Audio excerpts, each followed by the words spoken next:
If you're in any fast-moving business, especially something like product management, you know the feeling. You are just drowning in information, opinions, and a never-ending list of decisions.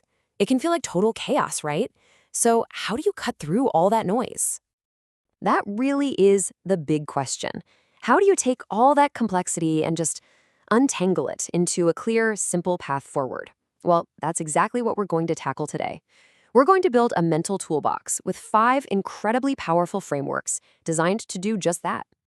And this, right here, is the most important part.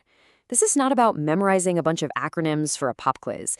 It's about really internalizing these ways of thinking so you can pull out the right tool for the right job almost without thinking about it. So think of this as your own personal workshop. Right now, we're about to stock it with 5 essential time-tested tools. And these tools are going to help you with everything from marketing and product development all the way to goal setting and big picture strategy. You ready to get started? All right, first tool out of the box is IDA. This is our go-to for understanding one of the most fundamental things in any business. How does a total stranger become a paying customer? It's a classic in marketing for sure, but honestly, its logic works pretty much anywhere you're interacting with a user. So AIDA maps out a simple 4-stage funnel. It helps us figure out where our potential customers are in their journey with us, and more importantly, what we need to do to nudge them along to that next step. You can think of it like a roadmap for engagement. Let's break it down. First up, awareness. This is simple. They see your ad, they see your thumbnail, they just know you exist. Okay, next is interest. Did they click? Did they actually listen to your pitch? Then from there, you have to build desire.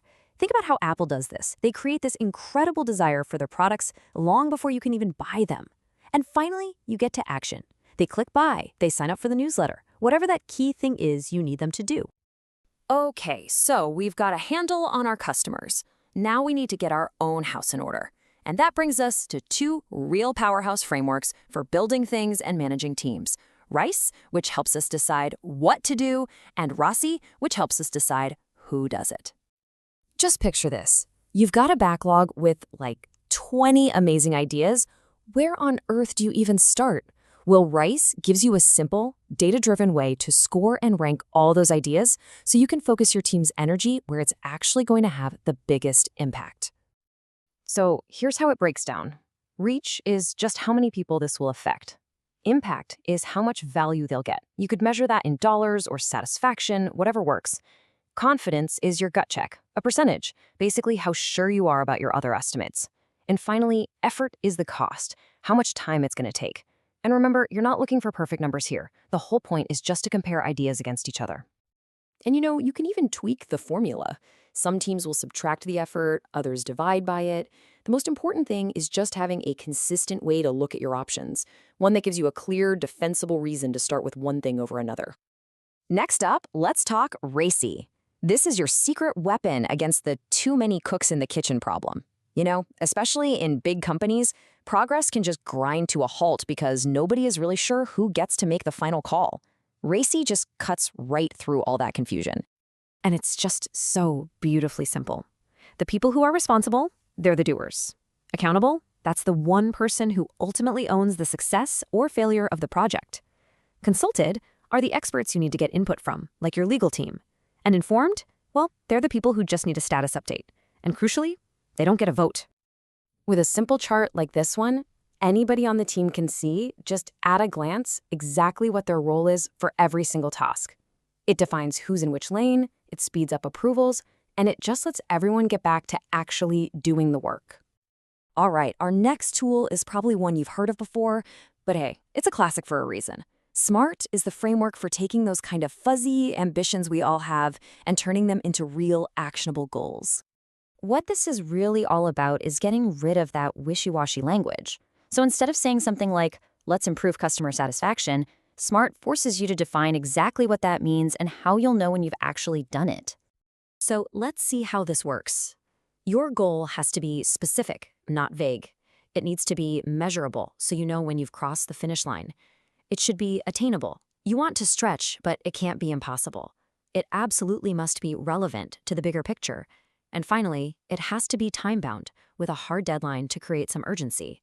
So, improved sales becomes, Increase Q4 online sales by 15% by launching a new social media ad campaign. See the difference? So much clearer. And for our final tool, we're going to zoom all the way out. SWOT analysis is your high-altitude lens. It's for understanding your business's competitive spot in the market. This is a real cornerstone of strategic planning. SWOT helps you take a really honest, comprehensive look at your company or your product. And by analyzing these 4 distinct areas, you can get a surprisingly clear snapshot of where your business stands today and, more importantly, where it could go tomorrow. Now, notice the structure here. Strengths and weaknesses, those are internal. They're things you can control, like your amazing brand or your team's talent. But opportunities and threats, those are external, things like market trends or new competitors. You can't control them, but you absolutely have to react to them. This simple grid is the foundation for building a really solid strategy. So there you have it, 5 incredibly powerful frameworks, all ready to go. And they're not just abstract theories, right? They're practical, hands-on instruments for bringing a little bit of order to the chaos and a lot more focus to your work. We've added ADA to understand your customers, RICE to prioritize what you build, RACY to clarify who does what, SMART to set clear goals, and SWOT to see the big picture. Each one solves a very distinct, very critical business problem. So the next time you're staring down a really complex problem, or a tangled project, or just a vague objective, I want you to think about this toolbox. The real skill isn't just knowing the tools, it's knowing which one to reach for. So I'll just leave you with this. Which tool are you going to use first?